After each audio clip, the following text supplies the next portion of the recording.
Pour moi, la famille, c'est une réalité, une part de notre vie qui est extrêmement importante, mais je préfère parler des familles. C'est-à-dire qu'il y a une pluralité de modèles. Euh, la famille, c'est un enfant, des enfants, avec un couple de parents, des grands-parents. Et donc, c'est l'inscription aussi dans une filiation qui n'est pas qu'une filiation directe, qui est l'inscription dans quelque chose justement de plus profond. Et nos sociétés aujourd'hui, on le voit bien, sont en train de se transformer. C'est vrai d'ailleurs depuis un petit moment, et je le dis souvent, ce qui tient une famille, euh, c'est le projet de vie et le projet d'amour qu'il y a les uns pour les autres. Moi-même, j'ai une famille qui est un peu différente. Je n'ai pas eu d'enfants de manière directe. Ma femme avait trois enfants. Je les ai pas adoptés formellement, mais j'ai contribué à élever la dernière et j'ai sept petits-enfants. Mais j'ai le sentiment, en tout cas, je vis avec cette conviction chevillée au corps, que voilà, c'est une famille avec la même circulation d'amour, les projets de vie partagés. Donc voilà, pour moi, aujourd'hui, nous sommes dans un modèle qui est pluriel de famille, mais où c'est à la fois cette filiation parents, grands-parents qui structure la chose et qui est avant tout une filiation d'amour. Moi, je défendrai cette loi et les droits acquis, parce que d'abord, je sais les débats, et j'ai eu l'occasion de le dire, moi je respecte chacune et chacun dans ses convictions, mais c'est une loi qui n'enlève pas de droits à qui que ce soit. Elle reconnaît des droits, elle a pu choquer certains, il faut continuer à expliquer, il faut qu'ils voilà, moi je suis pour apaiser la société sur ce sujet, mais je défendrai tout ce qui a été acquis. Et je pense que c'est un point important.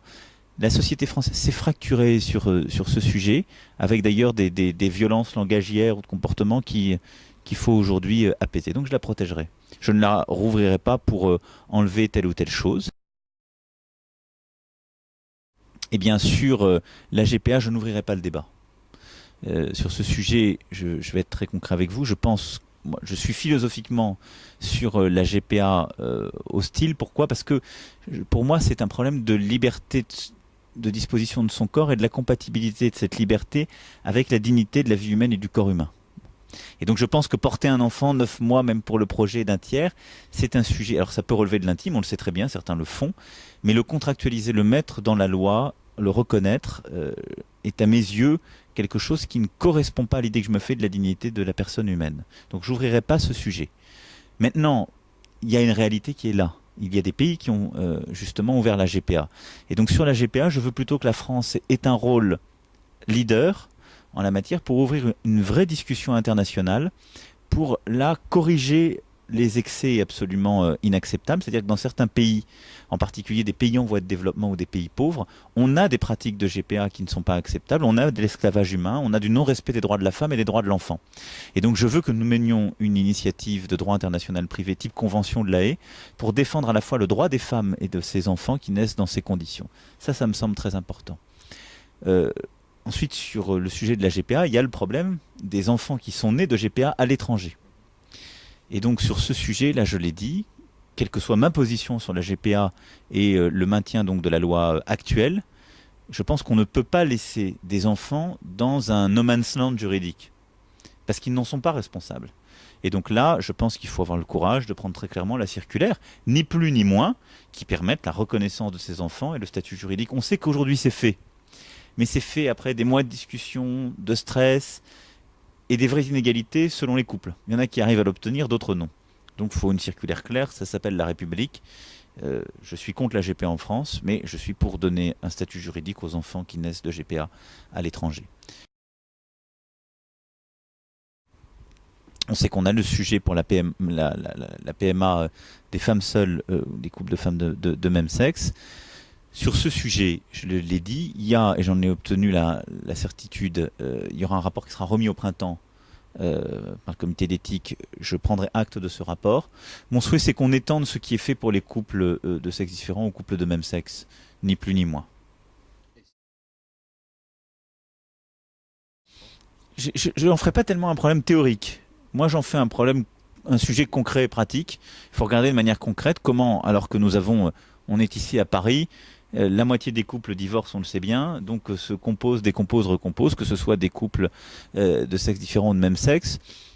il faut être très pratique. Il faut que le deuxième parent qui vit, qui élève, qui contribue à élever l'enfant, eh bien, puisse avoir des droits reconnus qui permettent d'ailleurs le fonctionnement de la famille, hein, vis-à-vis, comme je vous le dis, de l'école, vis-à-vis des pompiers, vis-à-vis de l'hôpital, malheureusement, si ça arrive, ou de tous les services publics.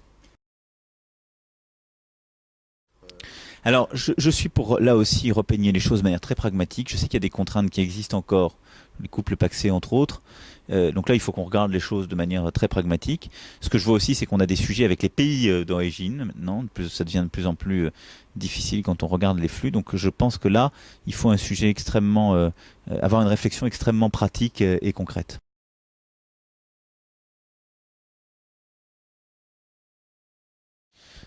Mais moi, je veux qu'on reconnaisse les familles dans leur pluralité et en faisant un élément qui est un socle de la vie en société. La famille, c'est le lieu où on se construit. L'école est un lieu fondamentalement important, les services publics, la vie en société, mais la famille, c'est le lieu où on acquiert ses valeurs, où on acquiert ses repères et où on acquiert la première relation d'amour. Et c'est comme ça qu'on se construit. Donc moi, je veux souligner à quel point la famille est un élément important pour moi du projet de société que je veux porter. Ensuite, je veux qu'on ait une vie apaisée avec ces modèles familiaux. Il y a eu des avancées durant ce quinquennat. Il faut saluer François Hollande pour cela. Il a porté cette loi.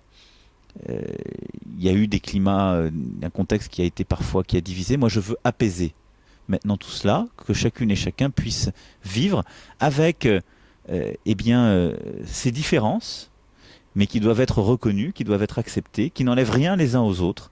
Et donc, je veux qu'on puisse vivre dans cette pluralité apaisée dans notre société. C'est vraiment pour moi la principale ambition, parce que le plus important, ça reste l'équilibre des familles et des enfants.